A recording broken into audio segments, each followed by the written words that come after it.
네, 오늘은 새 언약의 약속, 다시 시작하는 은혜라는 제목으로 예레미야 말씀 함께 나누겠습니다.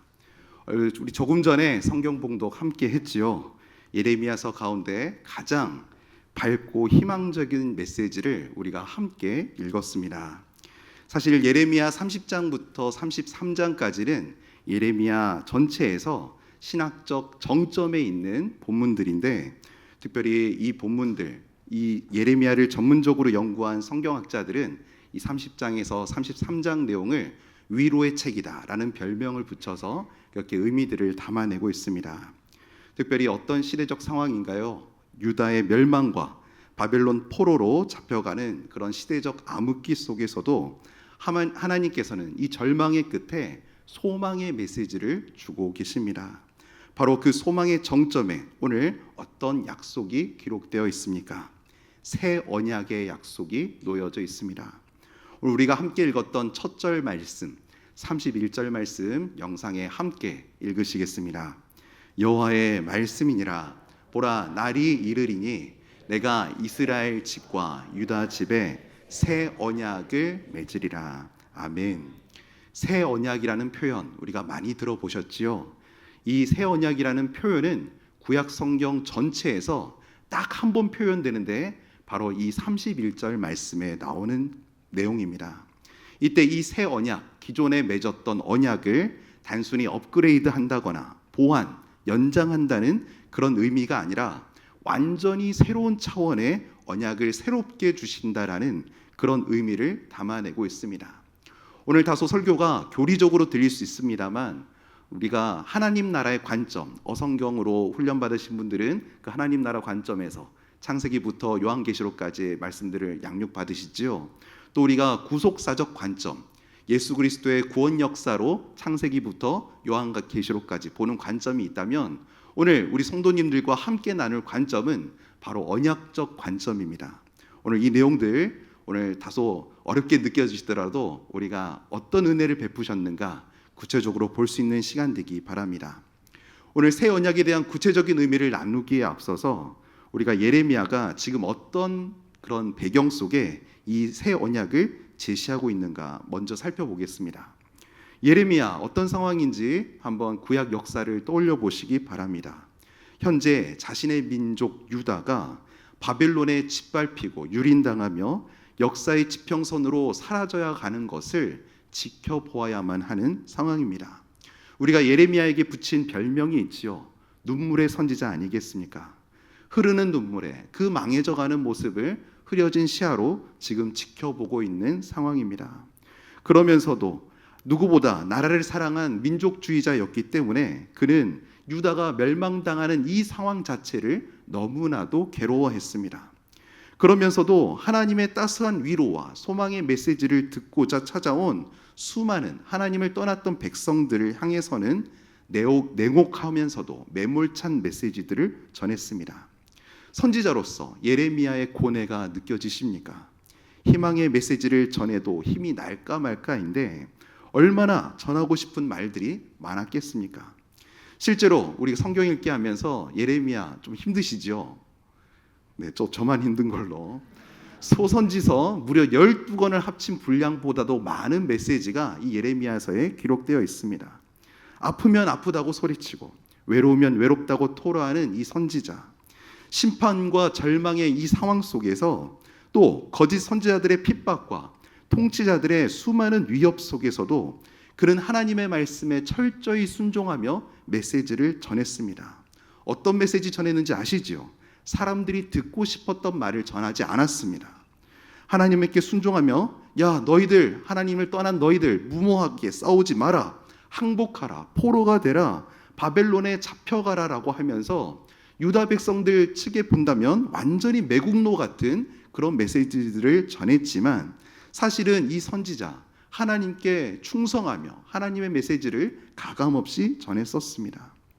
사기와 열의가 완전히 사라진 그 절망적인 시점에, 손가락질 받던 이 시점에 예레미야가 핵심적으로 전하려고 했던 메시지, 심판받는다, 심판받아라, 그리고 그 끝에 전하는 메시지가 오늘 이 메시지, 새 언약에 대한 메시지입니다. 오늘 이 새 언약에 대한 깊이 있는 묵상으로까지 나아가실 수 있기 바랍니다. 우리가 새 언약이라는 새라는 수식어가 붙어 있는데 사실 언약이 무엇인지 우리가 살펴보아야 합니다. 우리는 흔히 언약이라고 하면 우리 지금의 현대사로 무엇으로 비유할 수 있을까요? 바로 계약으로 우리가 치환해서 설명할 수 있습니다. 여기에 집주인들도 많이 계시고 세입자들도 많이 계시지요. 인생사 살아가면서 우리는 계약을 많이 맺게 됩니다. 그런데 인간사의 계약 왜 맺게 되겠습니까? 바로 서로 존재 자체를 믿지 못하기 때문 아니겠습니까? 구두 약속만으로는 불안하니까 종이에 적고 서명하고 도장까지 찍습니다. 그리고 계약서에 반드시 명시되는 게 있지요. 만약에 이것을 지키지 못할 경우에는 어떻게 된다? 이런 불이익을 받게 된다. 이런 사실을 꼭 명시하게 됩니다. 사실 계약서 전체가 신뢰가 관계로서 부족하기 때문에 계약서로 법적인 효력으로 그 신뢰를 받기 위한 조치를 하는 것이지요. 사람도 못 믿는데 사실 우리가 서류를 보며 안심하지 않습니까? 그런데 이런 조건과 상황에서 맺게 되는 계약을 성경에서도 맺고 있습니다. 누가 이것을 맺으십니까? 우리 하나님이 우리 인간과 이런 계약을 맺으십니다. 성경 곳곳에 하나님과 인간 사이에 언약이 기록되어져 있습니다. 누가 계약을 맺으신다고요? 우리 하나님이, 창조주 되신 하나님께서 자신의 피조물과 그런 계약서를 쓰신다는 것입니다. 아브라함도 다윗도 그러했고 특별히 창세기 15장 아브라함과 맺는 그 계약은 참으로 이상합니다. 어떻게 해요? 쪼갠 고기 사이를 그 타는 횃불로 하나님이 지나가시죠. 어떤 의미지요? 약속을 지키지 않으면 뭐 하겠다? 생명을 거두어 가겠다. 쪼갠 고기처럼 약속을 지키지 않으면 어떻게 하시겠다? 하나님이 그 약속을 통해 자신의 생명을 거시는 그 이상한 계약을 우리 인간과 맺으시는 것입니다. 우리 하나님 어떤 하나님이십니까? 변함이 없으십니다. 거짓이 없으시죠. 약속하신 것을 반드시 지키시는 신실하신 분이십니다. 하나님은 스스로 뜻하신 대로 행하셔도 완전하신 분이신데 그런데 참 이상하게 우리 연약하고 부족하고 모질한 우리 인간과 언약을 맺으셨습니다. 이것은 하나님이 아까 인간들이 맺는 그런 계약 관계처럼 부족하고 모질해서 신실하지 못하셔서 믿을 수 없는 존재라서 그렇게 맺으신 계약이 아닙니다. 하나님은 어떻게 하셔서요? 우리를 사랑하셔서 인간을 위해 스스로 낮추셨다는 뜻입니다. 인간의 눈높이에 맞추셔서 인간이 이해할 수 있는 방식으로 당신의 신실하심을 우리에게 보여주신 것입니다. 그러므로 우리가 옛 언약이든 새 언약이든 언약을 이야기할 때 단순한 법적 조항이 아니라 하나님이 우리를 어떻게 하시겠다? 책임지시겠다. 나를 낮춰서까지, 나를 죽이면서까지 너희에 대해서 책임을 지겠다. 이 사랑의 표현이라는 것을 우리가 잊지 말아야 하겠습니다. 오늘 이제 더 구체적으로 옛 언약과 새 언약에 대해서 비교 대조하며 어떤 차에서 어떻게 발전하게 됐는지를 살펴보겠습니다. 먼저 옛 언약과 그 한계에 대해서 나눕니다. 옛 언약 무엇이지요? 우리가 너무나 잘 알고 있는 출애굽기에 시내산에서 노예로 살아가던 이스라엘 백성들을 출애굽시키면서 너희는 내 백성이다라고 하시며 하나님이 맺으셨던 언약, 이것을 오늘 본문에서 예전에 맺었던 언약, 옛 언약이라고 기록하고 있습니다. 하나님은 그들에게, 이 이스라엘 백성들에게 너희가 내 말을 들으면 너희는 내 백성이 되고 나는 너의 하나님이 되겠다. 오늘 이 동일한 메시지를 그 당시에도 하셨습니다. 이 언약 어떻게 보면 아무것도 모르는 인간이기에 인간의 순종을 전제로 그것을 조건으로 이 약속을 맺으셨습니다. 이 약속을 맺으시면서 오늘 예레미야 31장에 표현한 대로 이스라엘 백성을 뭐 삼으셨다? 하나님이 신랑 되시고 그들을 신부 삼으신 결혼관계가 되었다는 표현으로 오늘 기록하셨습니다. 그런데 이 신실해야 할 이 부부관계가 어떻게 되었습니까? 언약을 맺은 지 얼마 되지 않아 이스라엘 백성들 어떻게 하죠? 금송아지를 만들며 우상 숭배, 그 신실한 언약 관계를 깨뜨립니다. 겉으로는 제사와 절기를 지키며 그 광야 시대를 지나왔지만 그 유해 시대도 지나왔지만 끊임없이 마음은 하나님을 떠나왔습니다.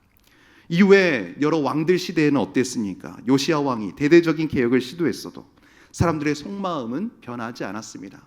선지자들이 외치고 또 외쳤는데도 돌아오지 않았습니다. 왜 그랬을까요? 그들은 옛 언약, 돌판에 새겨진 이 외적인 규범으로 여겼기 때문에 인간 마음 깊은 곳의 부패함을 고쳐내지 못했습니다. 제도를 갖추고 형식으로 지켰어도 썩은 마음은 여전히 하나님을 거역하고 하나님으로부터 돌아섰습니다.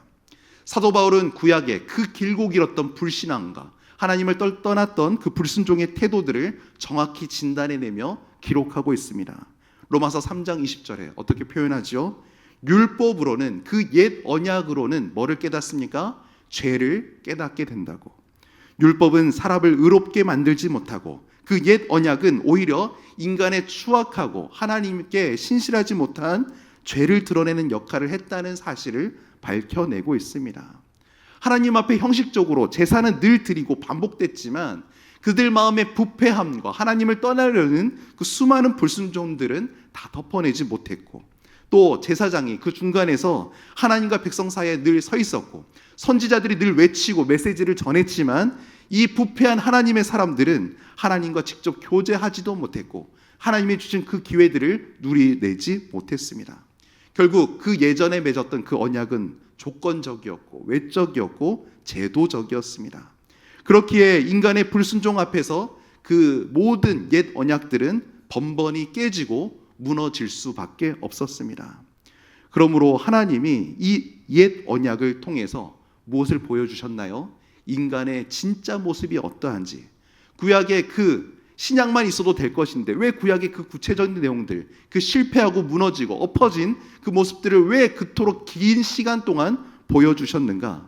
인간의 진짜 모습을 보여주시기 위함이었습니다. 옛 언약, 결국 인간이 나약할 수밖에 없고 죄성을 그대로 드러내는 그 거울로서 옛 언약을 보여주신 것이지요.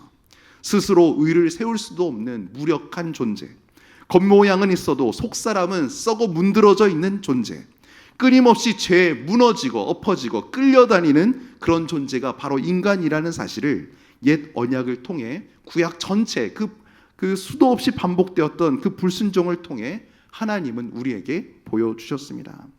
그러나 하나님 말라기 말씀으로 끝나셨습니까? 아닙니다. 옛 언약으로 그 모든 하나님의 그 기대와 사랑이 끝나지 않았습니다. 하나님은 멈추지 않으시고 인간의 무력함을 그렇게 옛 언약을 통해 드러내시고 철저히 깨닫게 하시면서 인간의 의와 노력으로는 하나님께 도저히 나아갈 수 없고 오직 하나님의 은혜만이, 오직 믿음으로만이 하나님과의 관계를 회복할 수 있다는 것을 우리에게 알려주셨습니다. 그것이 무엇입니까? 바로 새 언약입니다.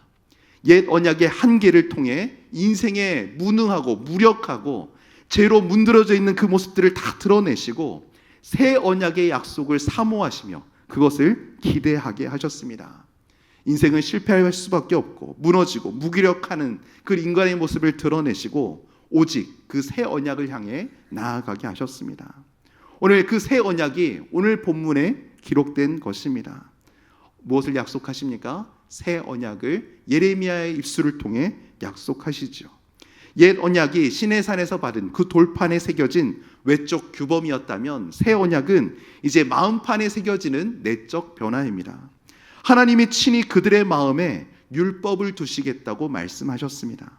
이제는 억지로 지키지 않으면 큰 벌을 받을 것처럼 그렇게 하는 것이 아니라 예수의 영이신 성령을 우리 각자에게 보내주셔서 우리 심령에 자발적인 마음을 변화시키시며 자발적으로 순종하게 만드시는 것입니다.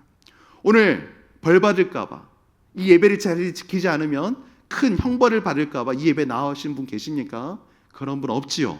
우리가 새 언약 가운데 예수의 성령을 통하여서 우리가 이 자리에 나온 줄 믿습니다. 옛 언약, 죄를 계속 기억하게 만들지만 새 언약은 죄를 사하시고 다시는 기억하지 않으시는 은혜, 바로 이 은혜가 새 언약의 중심입니다. 그리고 옛 언약에서는 하나님과 백성 사이를 제사장이 중재했지만 새 언약에서는 모든 사람이 하나님을 직접 알고 친밀히 교제할 수 있다는 그 메시지의 약속을 오늘 본문 속에 기록해 놓으셨습니다. 우리 34절 말씀 우리 함께 천천히 읽으시겠습니다. 그들이 다시는 각기 이웃과 형제를 가르쳐 이르기를 너는 여호와를 알라 하지 아니하리니 작은 자로부터 큰 자까지 다 나를 알기 때문이라. 아멘.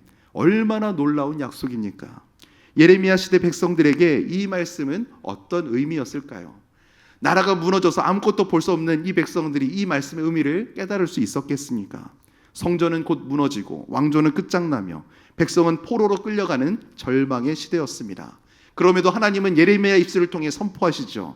너희의 끝이 여기가 아니다. 나는 너희와 다시 시작할 것이다. 새 언약의 약속을 너희와 맺는다. 이 무너진 현실 속에서 이 약속의 소망의 메시지를 붙들고 너희가 그 타국 땅에서도 여호와 하나님을 바라보라고 그 약속의 말씀을 선포하고 계십니다.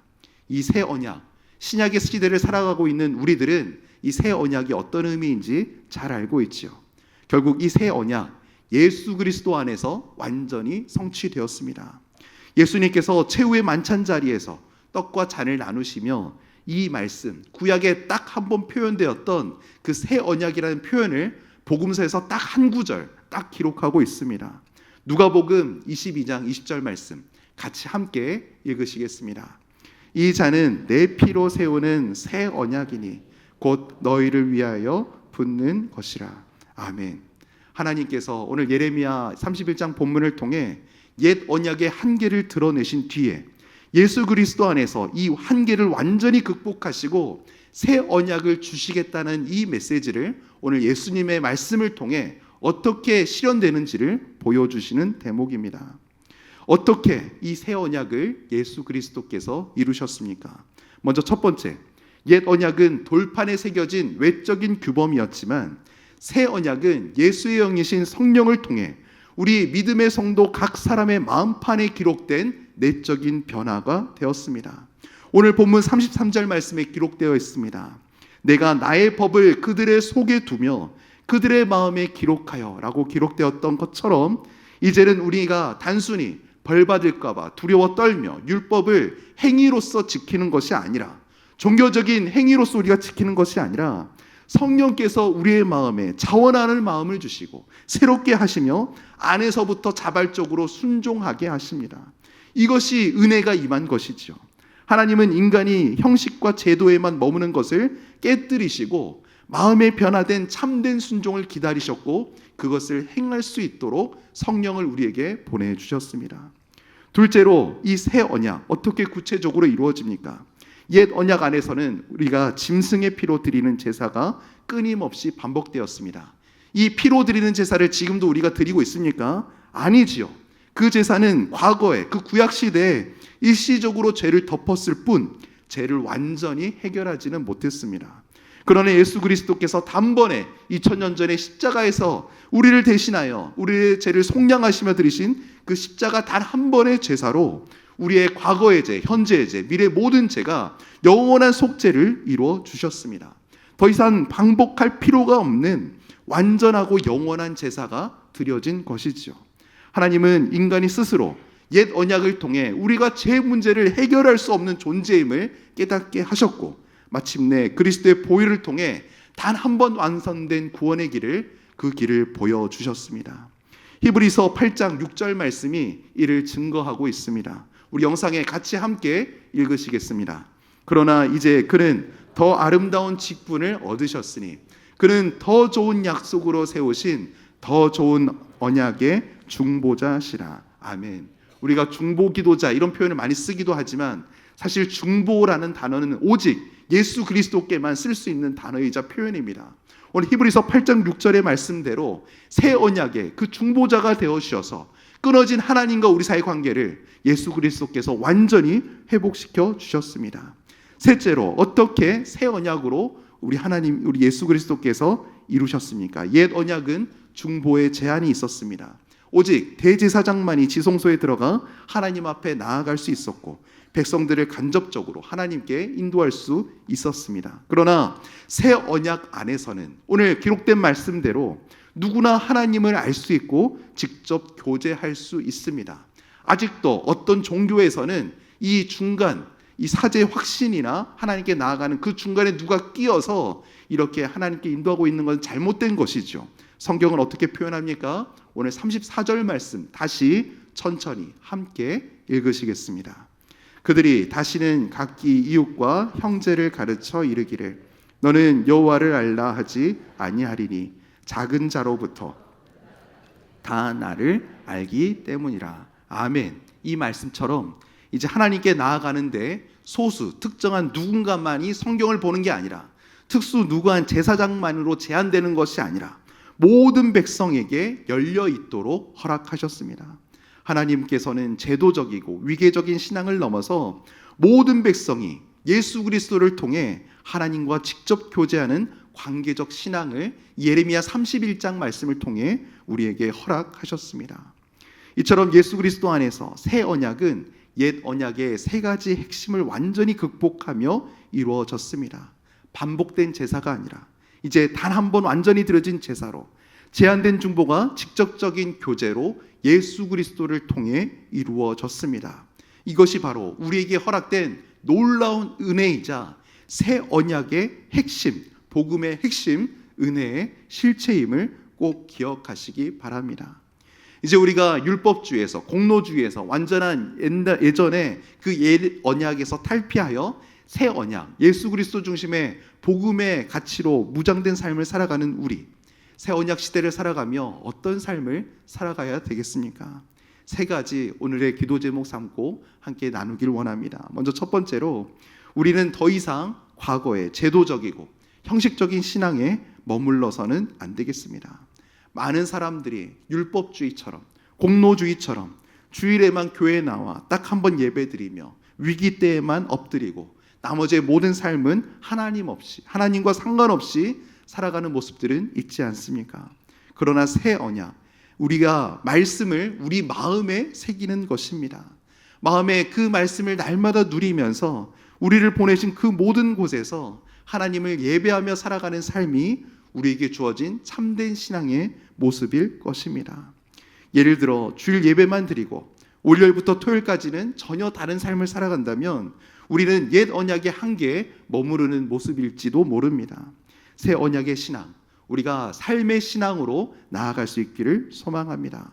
길을 가는 순간순간마다 임마누엘의 하나님을 누리면서 무시로 기도하며 우리가 함께 우리 주어진 관계 속에 늘 하나님의 임재를 경험하며 누릴 수 있는 참된 예배자, 새 언약을 누릴 수 있는 살아있는 예배자 되시기를 소망합니다. 둘째로 우리가 더 이상 과거의 실패와 죄책감에 매여 있어서는 안 되겠습니다. 많은 성도들이 과거의 실패의 경험들, 죄의 그런 모습들 여전히 스스로를 정죄하며 살아가고 있습니다. 그러나 오늘 하나님 34절 말씀, 내가 그들의 죄악을 사하고 다시는 그 죄를 기억하지 아니하리라 말씀하십니다. 우리 예수님의 피로 이미 용서받은 죄를 우리가 계속 붙잡고 살아간다면 그것은 은혜를 온전히 누리지 못하는 것입니다.